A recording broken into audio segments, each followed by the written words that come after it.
Lads, welcome back to Fusion YGO. I am recording video 2 in a row. This is, well, third video because I had to do takes because I screwed up. I can't do intros. But in the second video of this week, this glorious week, the quick update at the beginning, and then we're going to be going over the top 3 decks from the team YCS, and just kind of talking about strengths and weaknesses.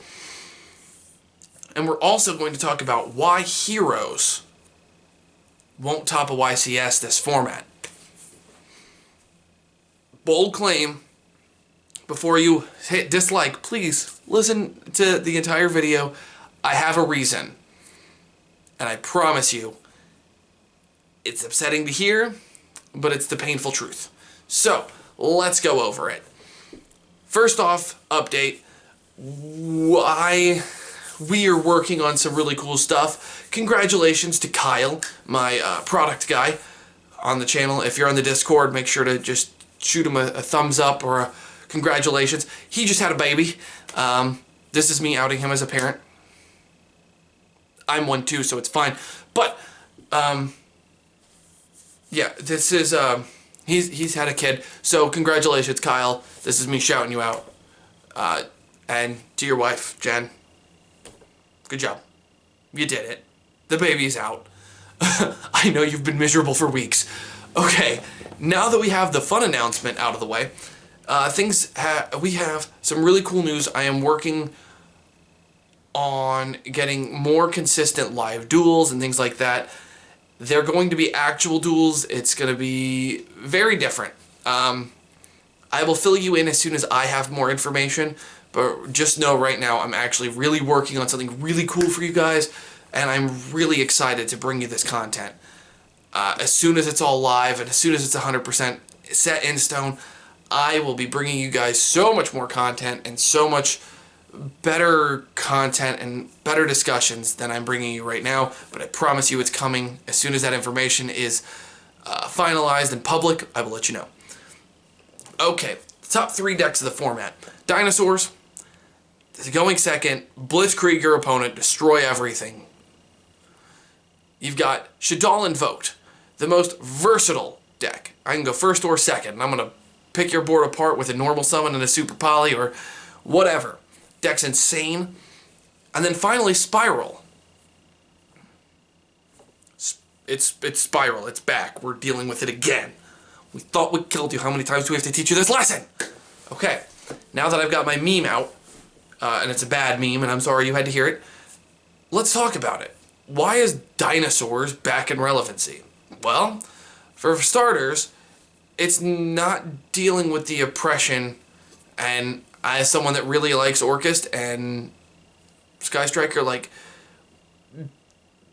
it's less link heavy outside of Spiral, so it's able to take advantage of a lot of game states, and it's very powerful. You can rip cards out of the extra with Lithosogem.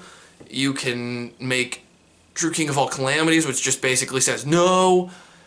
You can play a lot of different things in the deck. The deck is an absolute blowout against certain decks. And it has a not favorable, but it's got a fair matchup against Spiral. So Dinosaurs is back. And with Ultimate Conductor Tyranno and Miscellaneousaurus and Soul Eating Oviraptor and Fossil Dig, the deck is actually super consistent. And it has access to Pot of Extravagance now. You can build it with the Shaddoll engine, which is super affordable now. There's options. There are so many options. The deck can do just about anything you want it to do. It's easily the strongest pure going second deck available at the current moment, and it's super fun to watch as a spectator. It's fun to watch dinosaurs ripping things apart. This super budget deck, or what was a super budget deck, is now one of the top decks, and it just never really went away. It's just consistently gotten its strength back and back and back, which may end up being a mistake, I don't know, but I mean, dinosaurs, it's everything you want to go second, it can just do. And it's got UCT. So, what are you going to do? Next, we're going to talk about Spiral. Alright, so So Spiral was a clear-cut #1 best deck of the format, and then the Shaddoll structure deck hit, right? So it went from being the clear-cut #1 best deck of the format to there's contention at the top now. Spiral is able to do a lot of things, and it's very versatile because its extra deck is not super, like, it's not locked in it. Like, you have to have these 15 cards or you're going to die. You need about 11 of them, and then you've got your flex picks where you can just be like, yeah! Just give it a little, you know, give the Rex Ryan, yeah! Fist pump! You know? It's got a lot of power. It's very consistent. It is still currently the best deck of the format. And its versatility, its extra deck versatility is great. I mean, people have subbed out 2 cards and figured out Curious Griffin just to throw an anti-spell fragrance in the main deck or the side deck so they can stop Shaddoll or Dinosaur or both. The deck can just do anything. I mean, it's a very powerful, very fun deck to play. And with the scrap engine even being thrown in, now it has more versatility going second to where it can just pop something for free and get an Appaloosa or get a Boral Sword. Because the scrap engine is just, it is a 2-card Boral Sword Dragon. It is Scrap Recycler and any card you can pop on your side of the field. And obviously an extender, but it's Spiral, not very hard. So, with those things going for it, why wouldn't it? I don't know what the expectation was truly going to be at that point. Spiral is still currently the best deck, and it's not going anywhere because Magician's Souls is such a powerful card. But the third best deck of the format, or one of the 3 best decks of the format, is Shaddoll Invoked. This deck's pure versatility is insane.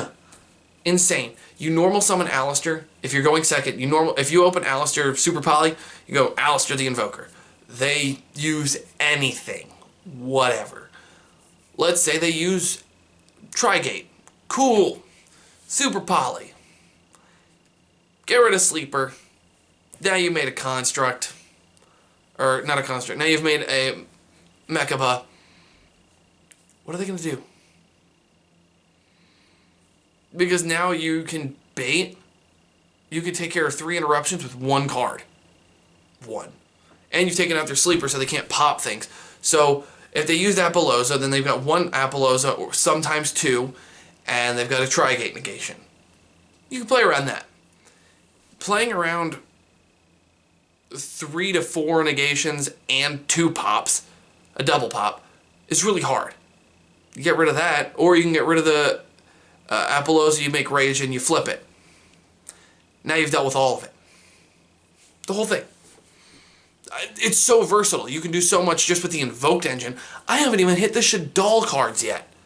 The Shaddoll cards add a ton of consistent inconsistency. The biggest struggle for the deck is if you brick. And you can brick by opening all Shaddoll monsters and no fusion spells. You have to... you know, sometimes you're going to have that happen.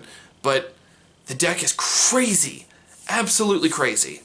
And its consistency is on a whole... Like, it's not as consistent as Spiral, and it's not as powerful as Dinosaurs, but it's more consistent than Dinosaurs, and it's more powerful than Spiral.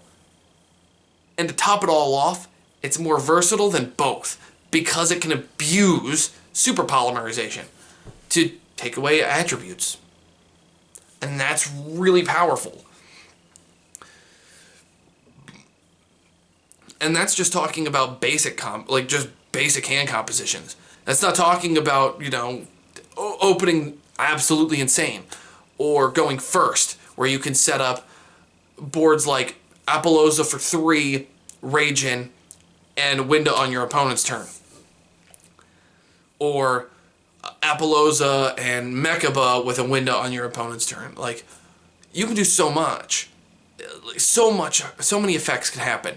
And if you're playing game 2 or 3, instead of going for the dark, like anticipating the Dark Ruler no more, force it. Because with Raging and triple monster negates against a deck like Spiral, for example, well, if they go for they have to use Dark Ruler No More to stop you.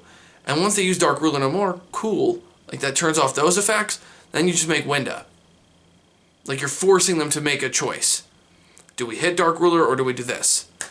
And you could play different things. I saw one list, it wasn't a topping list, but I saw a list where they were maining Solemn Judgment, which I thought was weird, and I still think it's weird, but it's, you know, people are being really innovative. There's a lot of choices to make with deck building in this deck specifically that either plays to your advantage or to your detriment.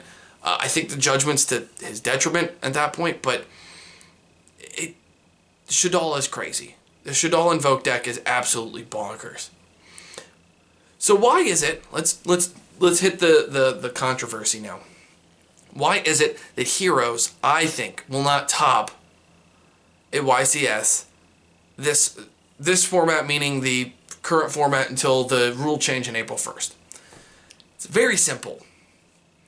Everything that's good against the decks that I just mentioned is also really good against Heroes. Heroes' target end board is typically to have a Dark Law, a Plasma, and one of the elemental hero things. Nibiru shuts it off. Droll and Lockbird shuts it off. Dark Ruler No More shuts it off.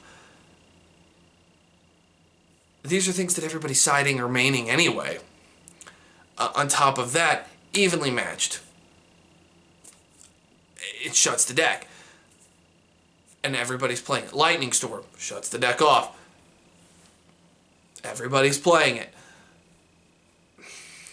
Kaijus, people are running them. There's so many ways to deal with them that people are already naturally playing that Heroes are struggling to... they're topping regionals, but at regionals you're not going to see all these top decks. You're just not. But you will see some of them, and they may be able to outplay some players, but at a YCS where you have to play 9 to 11 rounds of 9 to 12 rounds of Swiss, it's going to be hard to not verse them at the top tables where, you know, these are players that spend a lot of money on the game and travel long distances consistently to play in tournaments like this. And Heroes struggles against cards that are just naturally being played. Heroes, if they go in too hard, and Retaliating Sea, there goes their turn. Dimension Shifter, there goes their turn. These are cards that other decks are playing at the Rogue level too, or Retaliating Sea is seeing a lot of popularity in side decks right now. It just shuts the deck off. Do I think Heroes is a bad deck? No, but it doesn't have the bounce back abilities that the other decks on this list do, and it's not able to make things to flood people out without losing all their resources if they're hit by certain effects. Or, you know, the Nibiru thing is it's a big deal. It sucks. Getting Nibiru is just, it hurts that deck. Getting Droll and Lockbirded on the first search hurts that deck. It's very limited in what it can do when it's hit by the things that stop the top decks now. So I don't think that it's going to top until April 1st, when there's a little bit more wiggle room for the fusion mechanic. I don't know if it's going to top a YCS at that point either, but I don't think it's going to top one until after that, at all, if at all, for the remainder of the format. But that's just my hypothesis. I could be wrong. Who knows? I've been wrong before, but we'll see. Those are my thoughts, guys. Let me know what you think in the comment section below. Like, comment, subscribe. Make sure to share this video if you think that I'm a raging idiot for thinking that Heroes won't get a top at a YCS until after April 1st. Until then, good fun, have luck, and we'll see you in the next one.